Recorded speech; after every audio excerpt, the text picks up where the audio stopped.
basketball fans, welcome back. So in this week's edition of KNBL Weekly, we will look at games that happened in this Saturday and Sunday, and I'll just highlight a few things that I saw. So despite the debacle that I had on Saturday, which I covered comprehensively, we will go ahead and look at the games that happened on Saturday and the games that happened on Sunday. So I caught the games on YouTube despite being denied access to the Nyayo gym. I will leave the link to the whole story in the description box so you can go ahead and listen to what transpired. But in this video, I'll just focus on the games, the series, and what happens next, and how each series and how each win for the teams affects them moving forward. So without further ado, let me just get into it. So on Saturday, we had games in Mombasa. So we had the KPA versus the Anu Panthers. That's on the women's side. Then we had the KPA men's team matching up against the Anu Wolfpack. So both KPA teams advanced to the semis. So the KPA women's team overmatched the Panthers 76-37. It was a no contest, and they swept them and now are in the semis. And the KPA women's team have just had like back-to-back blowouts on these Anu Panthers. And I must say this was just a warm-up series as they were able to overmatch them stylistically, just sending them home through a sweep. And it was something that was inevitable because last weekend they played in the Nyayo gym in Nairobi, and this past weekend they played in the Makande gym, and the Anu Panthers just stood no chance against the defending champions, and the KPA women's team just keep adding on to their unbeaten streak, something that I don't think will be broken soon, barring any unforeseen setbacks. Looking at the way the KPA women's team have been playing, they're just on a roll right now, and they're just headed straight to the finals. And looking at that, I will also be attaching like the graphic you can see on the screen, so that you can see like how the playoff brackets look like. And I was just amazed to see how some matchups just panned out, because on the women's side, the KPA team, they're waiting on the Swords versus Flames series, and the Flames are up 1-0 on the Swords. But before even you get to that, I must say the KPA team were just dominant throughout that whole series and just ended it all. But looking at the men's side, the KPA team, they swept the Wolfpack's team, and I didn't think that this game will even go into a game 3, because the only teams that have been able to beat KPA at the Makande gym is USIU, Ulinzi, and the Nairobi City Thunder. So the Anu Wolfpack team, I didn't think that they will have what it takes to go ahead and beat KPA, and they didn't. That game ended 79-53. So they played the same. They played the same way. The women's team and the men's team.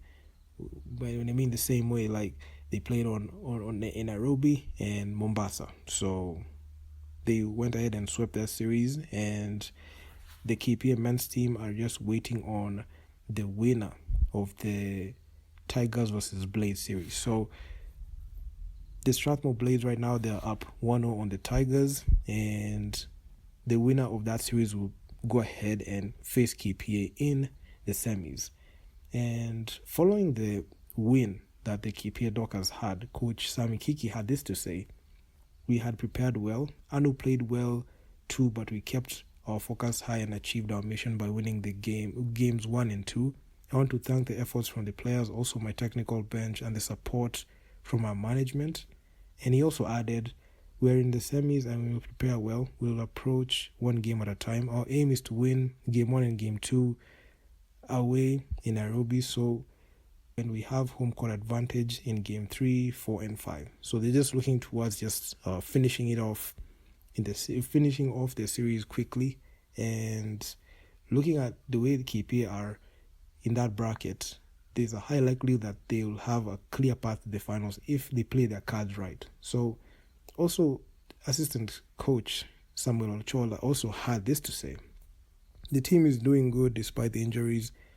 The boys have stepped up and played with purpose. Anu gave us a fight, but eventually we reigns supreme. Now we shift focus to the semis, as we have about 2 weeks to prepare, and just as we did in the quarters, we shall approach a game at a time, be clinical and sharp as we aim to get the 2 wins in Nairobi, then kill it off in Mombasa. So if they're able to get game 1 and game 2 in Nairobi, and they're able to just successfully defend home court, they are going to go ahead and just sweep the series and just win the series like that, and they'll just end up in the final. But looking at the way KPA are right now,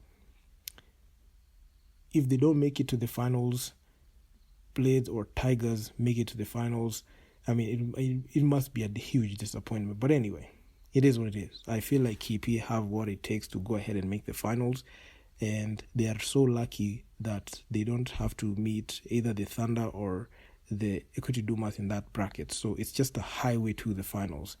And in Eldoret, we had the Eldonets matching up against the Equity Hawks.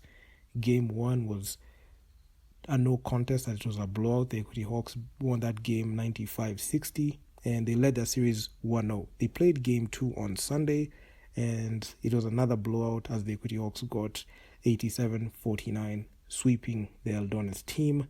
And the Equity Hawks right there and then are off to the semis and will face the winner of the ZTEC Sparks versus Storm series. And as we speak right now, currently, the ZTEC Sparks are up 1-0 on the Storms. And it was such an embarrassing game for the Storms because they were limited to 26 points. And the ZTEC Sparks had 77 points. So it was such an embarrassing game. As ZTEC, it was a game that I must say, it was very disappointing, and it was so hard to watch. I know I wasn't there watching it, but honestly, when you see like a team getting beat down like that, I must say it's a very hard thing to see, and you just cannot look at the game like that the same way. So this was a one-sided beatdown, and this game and this series is just more of a warm-up series for the ZTEC Sparks, and the eventual winner who will come out of this series will match up against the Equity Hawks, and more likely than not, it's the ZTEC Sparks that are going to come out of this series. If they replicate the same performance, they are going to go ahead and do it, because I don't think the Storms have what it takes to beat the ZTEC Sparks, and I can say that with full confidence given how the ZTEC Sparks have been playing. And the USIU Flames, they played a game against the Strathmore Swords. This game ended 65-44 with the USIU Flames leading 1-0 in the series. So this game could have gone either way, and I didn't have a clear favorite in this, but the winner will proceed to match up and face KPA in the semis. So that's just going to be another interesting series to watch, because I would like to see how KPA are going to approach like either a USIU team or a Strathmore Swords team. I know the KPA team, they swept the Strathmore Swords last year, but this year anything can happen. But the KPA team, they've had like their strongest side in like the longest time, so we're just going to wait and see how that matchup is going to pan out. So the Thunder versus UN Terra game, this is another game that I just knew for a fact that the UN Terra team did not have what it takes to beat the Thunder. I made a video talking about this game, even in our KNBL Weekly, the playoffs edition I released about a week ago, and I just said there's no way the Thunder are going to lose in the first round. And even despite the whole anti-doping scandal that hit that team, and it cost them about 2 players, still the Thunder have a deep bench and have a deep roster, and despite not having the 2 best players in the squad, they will still have a shot at even making it to the finals. So they won this game 81-56. That was the final score, and the Nairobi City Thunder advanced to the semi. So Coach Brad Abbs had a few things to say after the game. So he said, and I quote, "UN is a very scrappy and aggressive team, and I think they shot the ball pretty well against us and played very well. We are happy to advance relatively healthy and move on to the next round. It will give us a little bit of time to rest and prepare, so we shall look forward to the next round." So he also added, "We are going to prepare and try to get better each and every day, as we take one game at a time approach ahead of the second round. So the Thunder right now, they're just waiting on the winner of the Dumas versus Warriors series, and I even crafted a couple of scenarios. So even speaking of the Dumas and Ulinzi Warriors, they played and the Equity Dumas lead 1-0 in the series. They've won that game 72-64, and currently there are two scenarios that can happen. So there's not much to read into that Ulinzi Warriors versus Equity Dumas series, as all eyes just point to the Equity Dumas rematching the Nairobi City Thunders to pick up where they left off in the finals of the Eliodoalo tournament. And that finals where Equity Dumas played the Nairobi City Thunder, that game went to overtime and it was just a thriller. And the team that has been very close and has had a bit of success in trying to break that unbeaten streak for the Nairobi City Thunder has been the Equity Dumas and not the Ulinzi Warriors. The Ulinzi Warriors got brutalized by the Thunder in the Eliodoalo tournament where they got completely outclassed. The Ulinzi Warriors making it past the first round will be such a tough assignment because that will mean that they'll have to beat the Equity Dumas, and they trail 1-0. So that means they have to win 2 games.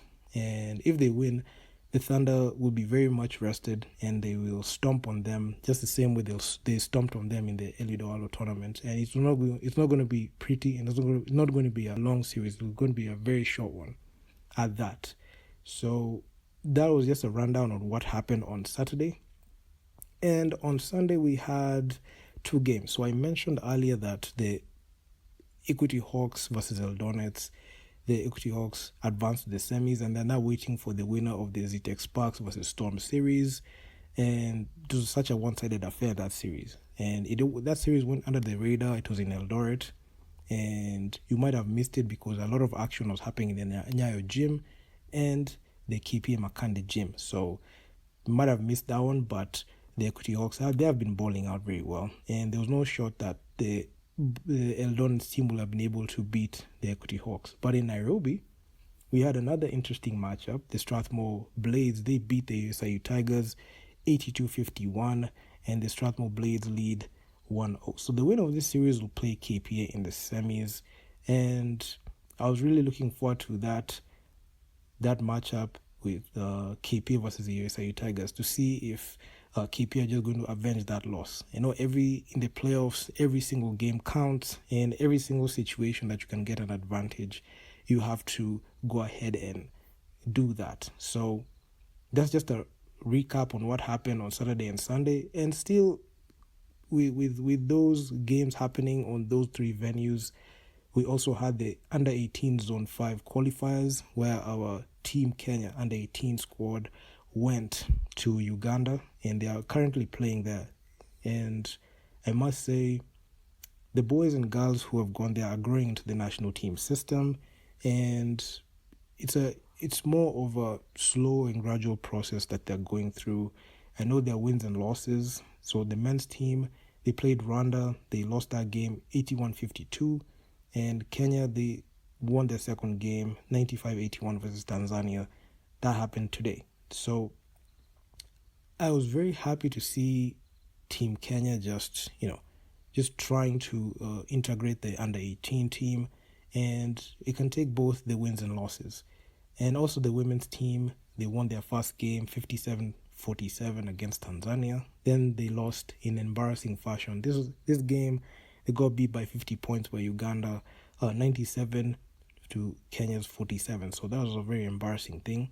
But the major issue that I even want to mention in this Under-18 Zone 5 qualifiers was the inconsistency of these teams. And I'm not even going to put any blame or flack on this team because this is a very young squad. But the people that I'm going to point the finger at are the coaching staff and the management, because I feel like they're not doing a good job in setting up these players for the future, and they're allowing bad habits to fall, and they're allowing bad habits to continue, and